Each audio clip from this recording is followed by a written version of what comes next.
penyakit yang disebabkan oleh berbagai jenis cacing parasit darah antara lain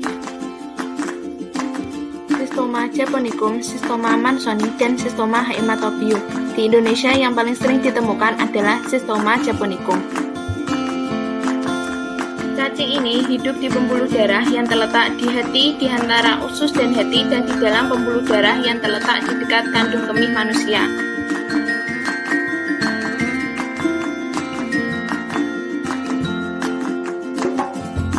Schistosoma japonicum, Schistosoma mannsoni, dan Schistosoma haematobium mempunyai hospes definitif dan hospes perantara. Untuk hospes definitif dari Schistosoma japonicum adalah manusia dan juga hewan domestik. Hospes definitif Schistosoma mannsoni, manusia dan kera. Hospes definitif Schistosoma haematobium, manusia, kera, dan simpanse.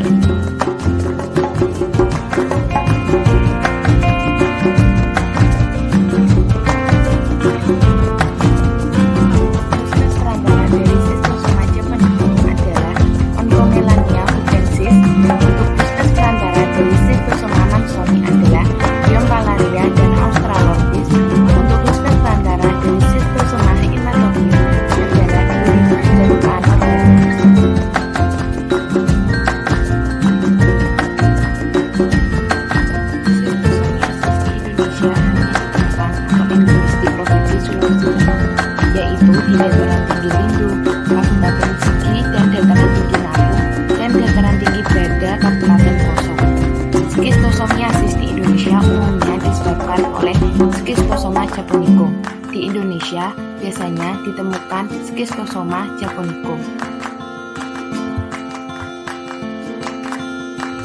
Siklus hidup Schistosoma. Telur schistosoma dieliminasi dengan feses atau urin tergantung pada spesies. Dalam kondisi yang sesuai, telur menetas dan melepaskan mirasidia yang berenang menembus inang perantara siput terbentuk.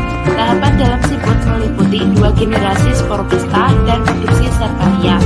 Setelah dilepaskan dari siput, serkaria infektif berenang menembus kulit inang manusia dan melepaskan ekor di cabang mereka menjadi schistosomula. Schistosomula bermigrasi melalui sirkulasi vena ke paru-paru, lalu ke jantung, dan kemudian berkembang di hati. Keluar dari hati melalui sistem vena porta saat dewasa. Cacing dewasa, jantan dan betina bersenggama dan hidup di vena mesenterica.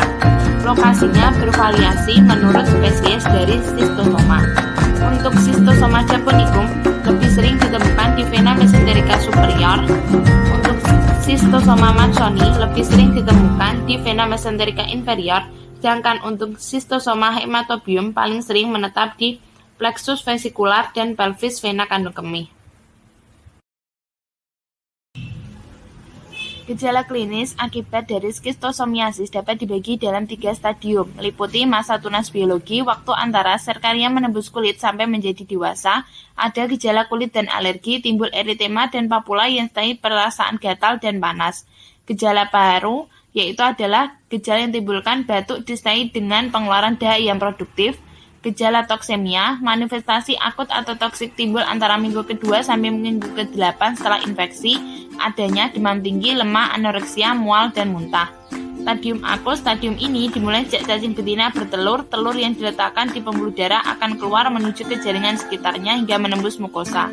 Gejala yang ditimbulkan hepatomegali, splenomegali, demam, dan berat badan menurun. Ada stadium menahun. Stadium ini terjadi penyembuhan jaringan dengan pembentukan jaringan ikat atau fibrosis.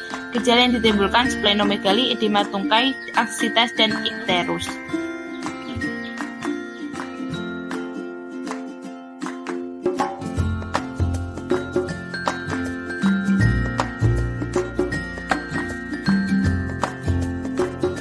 Pencegahan dari schistosomiasis adalah 1. Gunakan alat pelindung diri seperti kaos tangan dan sepatu boot ketika akan melewati atau bekerja pada daerah penyebaran keong perantara schistosomiasis.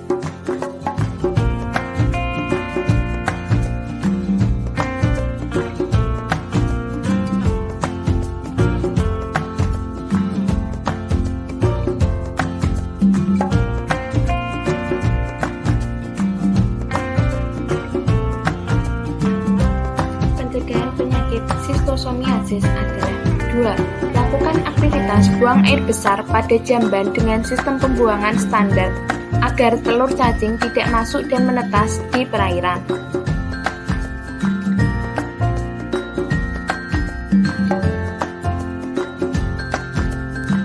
Pencegahan sistosomiasis ketiga adalah lakukan pemeriksaan di sumber air bersih. Pastikan sumber air bebas dari keong perantara.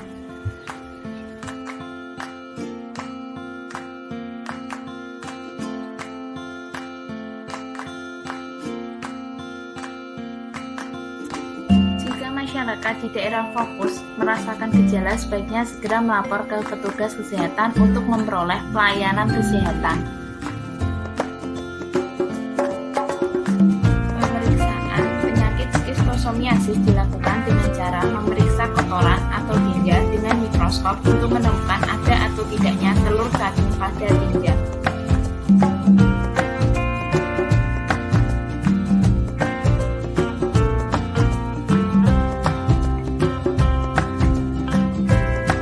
Jika pada masyarakat yang telah terinfeksi oleh sistosomiasis, maka petugas kesehatan akan memberikan pengobatan yaitu niridazol yang efektif untuk infeksi Schistosoma hematobium dan Schistosoma mansoni untuk dosisnya 25 mg per kilogram berat badan per hari selama 7-10 hari, dan praziquantel yang efektif untuk semua jenis Schistosoma, dosisnya 2 kali 35 mg per kilogram berat badan per hari.